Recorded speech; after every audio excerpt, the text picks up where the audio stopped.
Na ilha de Berk, um garoto viking chamado Soluço desafia a tradição ao fazer amizade com o dragão Banguela. No entanto, quando uma ameaça surge, a amizade de Soluço com Banguela se torna chave para forjar um novo futuro.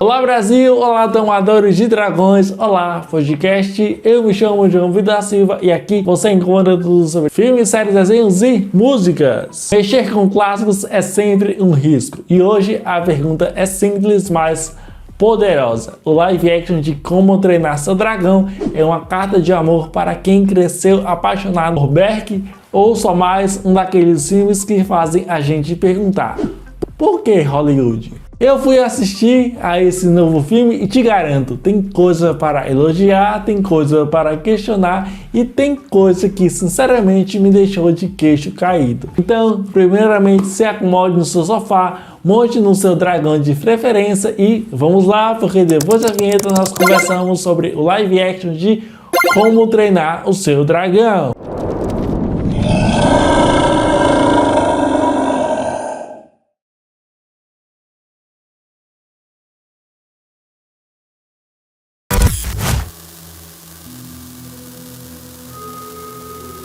Quando a DreamWorks anunciou que Como Treinar o Seu Dragão ganharia uma versão live action, a primeira pergunta que surgiu foi: será que era realmente necessário transformar aquela animação tão querida, aqueles 3 velhos filmes em animações tão querida, em um filme com atores e coisas reais? E a segunda pergunta, e mais importante, será que isso realmente funcionaria? A boa notícia é que o filme acerta em alguns pontos. Visualmente, Berk ganha vida de forma muito incrível e muito impressionante, com cenários deslumbrantes e um cuidado evidente na construção daquele universo.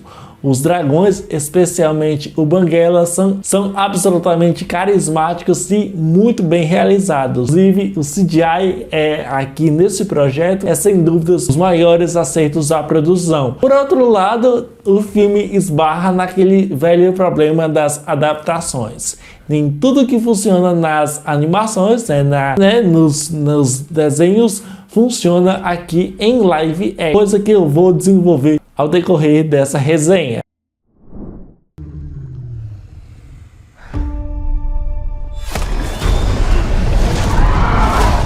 Eu poderia pensar em várias formas ao dizer se vale ou não vale a pena você conferir essa empreitada da DreamWorks que revive um dos seus grandes nomes das animações aqui em live action, um dos nomes mais recorrentes, da DreamWorks. A trilogia que também foi criada e dirigida pelo mesmo diretor desse live action, que é o diretor Jim Debois, tiveram orçamentos de 165 milhões para o primeiro filme, 145 milhões para o segundo filme e 129 milhões para o terceiro filme, isso das animações. Este live action, mesmo que ainda não tenha sido divulgado em relação ao orçamento, a Universal Pictures gastou mais de 50 milhões apenas na fase aqui de pré-produção do projeto. O que eu imagino que a gente poderia pensar que o filme deva ali gastar pelo menos nas escalas ali dos 100, 150 milhões de dólares. Como Treinar Seu Dragão, a animação de 2010, para mim é uma daquelas coisas irretocáveis. Por mais que eu sinta que o diretor Jim Debois tenha saído muito bem nesse primeiro filme, desse live action do primeiro filme da franquia, de fato é um dos pontos que eu mais admirei nesse remake live action, foi em como a direção é muito boa. Eu necessito dizer que as mesmas coisas admiráveis que ele constrói aqui, do ponto de vista do que funciona para mim, assim, nos aspectos do filme, ele erra ao trazer alguns elementos que não sobressaíram muito bem nas telonas. É diferente do que muita gente pensa, essa adaptação, sim, eu vou referir esse live action dessa forma, tem 60% das coisas que a animação tem, e é aí que nasceu o primeiro problema. Esses live actions sem propósitos narrativos, sem alguma pretensão de se diferenciar da obra original, é um grande problema. Porque se você assiste uma produção que traz Ctrl+C, Ctrl+V, qual é a necessidade de você pagar ingresso e você ir assistir uma coisa que você já viu? Digo isso pois o filme apresenta os mesmos quadros, tanto para o lado positivo, e nesse sentido, né, o filme até que acerta muito bem, mas existe um certo pragmatismo narrativo aqui que eu fiquei refletindo e muito após a sessão, e assim, quando o filme estava rolando e quando o filme acabou. Eu acho que, independentemente do que eu achei como resultado final dessa proposta, precisamos falar de 3 setores específicos do filme: visual, atuações e a respeito ao material original da obra. Um dos pontos mais comentados desde que o filme ele foi anunciado, né, lá no finalzinho do ano e no início desse ano, sem dúvidas, é como eles iriam traduzir o mundo de Berk e principalmente os dragões para o live action. E honestamente, visualmente, o filme é deslumbrante. As paisagens são belíssimas, mesclando aqui os cenários reais com o CGI de altíssima qualidade. A vila de Berk tem vida, textura e mantém aquela estética rústica, né, aqui com uma certa magia, né, que conhecemos ali da animação de 2010. Os dragões, né, obviamente, são o centro das nossas atenções, que tem um acerto muito notável. Banguela, especialmente, foi recriado com um equilíbrio muito perfeito entre o realismo e a expressividade. Ele é convincente como uma criatura real, mas sem perder aquele charme e carisma que conquistou, né, o público infantil, o público adulto lá da animação de 2010 da franquia animada. As cenas, né, de voo são arrebatadoras, entregando uma sensação de liberdade e faz jus às sequências mais memoráveis do longa. Sobre as atuações, né, assim, falando das interpretações, de como os atores estão, há um certo desafio em trazer os personagens icônicos da animação, que por anos foram definidos não só pelos textos, não só pelos roteiros, pelas falas, mas também pela dublagem e pela animação corporal dos desenhos. Aqui, o elenco jovem, né, carece um pouco mais de amadurecimento em relação às suas interpretações. Mason Thames, que vocês devem conhecer aí pelos seus recentes projetos, né, como o Telefone em Preto, inclusive ele vai voltar agora na segunda parte, né, entrega uma performance muito sensível com aquela mistura de insegurança e coragem que define o seu personagem. O seu personagem necessita de algo mais que ficamos mais imersos, né, e que realmente nos convença. O problema é que o Sr. Mason Thames demora para engrenar em seu personagem, mas ainda assim eu consegui me envolver no que esse personagem, né, ele se propõe a fazer. Eu gostei do seu personagem, né? A Nicole Parker como a Astrid, aí meu filho, aí foi difícil de lidar, hein? Eu mesmo lembro muito que na animação a Astrid era uma personagem muito destemida. A gente, como público, sentia um arrepio muito grande em quando ou como ela aparecia. Falta maturidade, falta uma preparação ainda maior e muito mais eficiente a essa atriz, né, do filme em live action. Temos aqui algumas boas com ela, mas aqui ela tá bastante ofuscada, mas diferente de todos os personagens, dois aqui que eu apreciei e muito foi aqui o estoico, né, que é o pai do soluço, que é vivido brilhantemente e magistralmente aqui pelo Gerard Butler. Cara, ele realmente é o melhor personagem desse filme, né? Assim, personagem humano, obviamente. Constrói o seu personagem com todas as facetas que o seu personagem da animação necessita. É difícil dizer aqui, mas eu gostei de como o roteiro ele faz exatamente o que a animação faz. E isso reforça essa grandeza que o seu personagem tem e precisa para mostrar em tela. Diferentemente dos outros atores, ele tá muito bem. Também aqui um destaque ainda maior para Nick Frost, que dá vida ao melhor amigo, né, do Stoker, né, que é o Glober. Tudo muito alinhado, tudo muito perfeito. Agora, o resto do elenco até que entrega algo, mas não tão marcante como os seus personagens da animação clássica. Gente, uma das minhas cenas, inclusive uma das minhas cenas favoritas do longa, é daquela do treinamento. Assim, na animação que se passa ali naquela espécie de labirinto, mas, meus amigos, aqui não chega nem ao ápice do que nas cenas ali da animação trazia.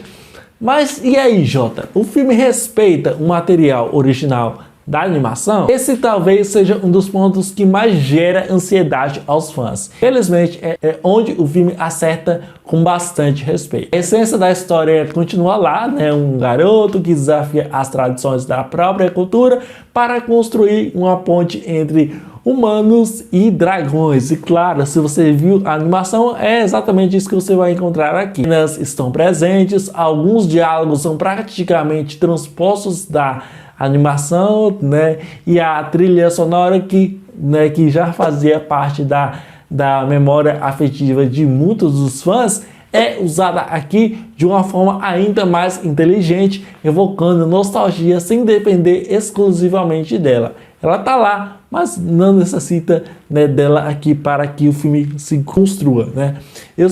Eu não sou muito fã do uso de CGI, pois eu creio que em alguns casos, né, em algumas produções, a utilização de efeitos visuais por computadores acabam transformando o visual apresentado em algo falso, mas aqui isso se fazia muito necessário. E os dragões, eles são muito bem trabalhados. O Banguela, né, como exemplo aqui que eu vou dar, ficou idêntico à animação. E isso merece uma salva de palmas, pois ficou esteticamente e visualmente muito bem feito. Dá para perceber que houve aqui um cuidado em preservar, né, aquilo que fez a animação de 2010 ser tão aclamada e ser tão amada assim. O que me problematiza aqui neste filme de hoje são algumas escolhas narrativas, principalmente do roteiro. Um exemplo disso é quando existem certas mudanças narrativas que, na minha experiência, não funcionaram. Elas até poderiam funcionar, mas elas causam um certo desequilíbrio dentro do que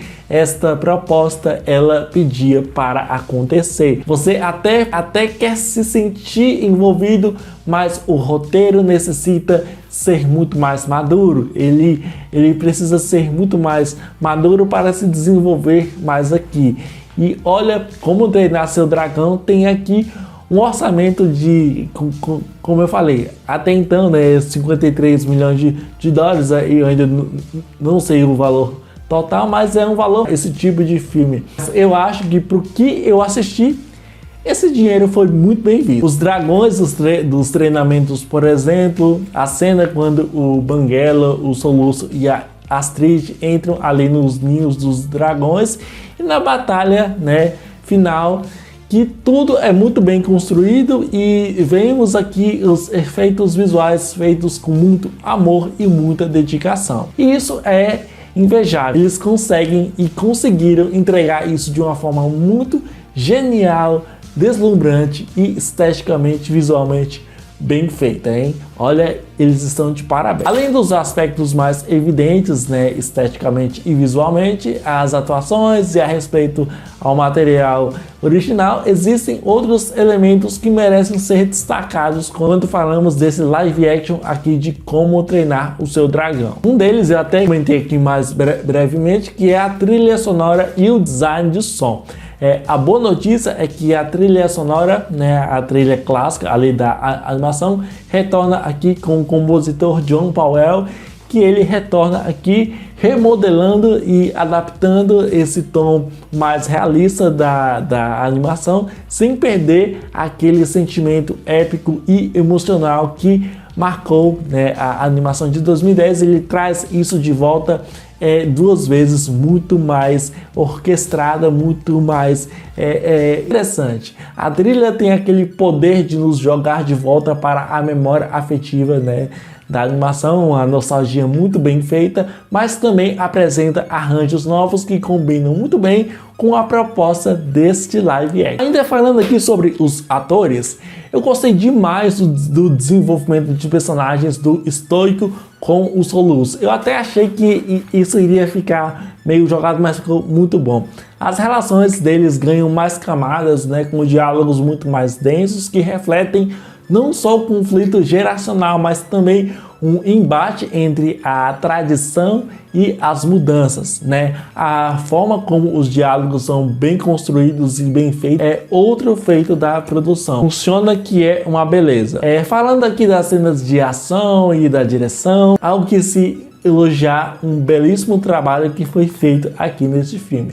As cenas de voo são simplesmente incríveis. A câmera, ela consegue transmitir tanto uma certa adrenalina, né, de velocidade, quanto a beleza poética de voar ao lado dos dragões. A direção, ela não se perde em cortes frenéticos, muito pelo contrário, há uma clareza visual muito bem-vinda. As batalhas, elas são muito bem coreografadas, principalmente ali na cena final, e os dragões são usados de formas criativas, tanto, né, em estratégias de combate quanto nas fugas e nos desafios. Mesmo que um deles, né, um dos dragões seja feito em CGI, funciona absurdamente muito bem. As cenas que exigem emoção, né, como a clássica cena em que o Soluço estende a mão, né, pela primeira vez para tocar na banguela, continuam funcionando e arrancam lágrimas com a mesma força de antes, né? Essa relação, né, também, né, do pai com o filho também ganha muita densidade, com atuações que sustentam, né, os momentos de conflitos e a reconciliação sem escorregar, né, naquele velho clichê e estereótipo dos melodramas. O filme também ele preserva aqui as reflexões e as temáticas que tornaram, né, a franquia tão especial.